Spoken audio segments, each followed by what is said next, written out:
জয় হরিবল। আমরা আজকে হুগলি জেলার শীতলপুর পাঁচগড়া পান্ডুয়া থানায় এসেছি। এখানে হরষিত গোসাইয়ের আশ্রমে সাথে আছে বৌদি, বাবা, দিদি এবং ভাগ্নে।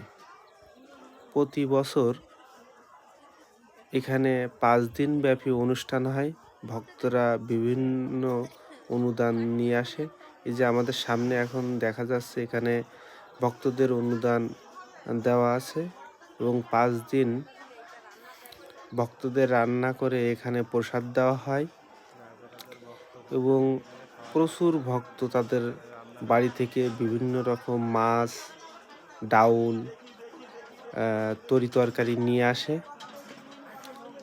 হরষিত গোসাইয়ের খুব শ্রদ্ধা ভক্তি করে সকলেই। তিনি গুরুচাঁদ ঠাকুরের শিষ্যর অনুসারী এক শিষ্য। আজকে আমরা এখানে এসেছি প্রসাদ পাওয়ার আশায়। আমার বাবা সামনে হাঁটছে এবং এত বড় প্রসাদের বিতরণের জায়গা যে 2000-2500 মানুষ একবারে বসেই এখানে প্রসাদ পেতে পারে, এমনই সুব্যবস্থা করা আছে। আপনারা যারা এই পান্ডুয়ায় আসবেন অবশ্যই এই আশ্রম থেকে ঘুরে যাবেন। এটা খুবই জাগ্রত। আমার বৌদি প্রসাদ নেওয়ার জন্য আমাদেরকে বলছে। আমরা এতক্ষণ কীর্তন অনুষ্ঠানে ছিলাম।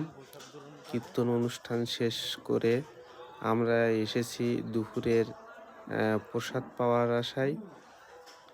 সকালবেলা থেকেই রাত্রি অবধি এখানে প্রসাদ বিতরণ করা হয়। আশ্চর্যের ব্যাপার হচ্ছে এখানে যত ভক্তই আসুক সবাইকেই প্রসাদ দিবে।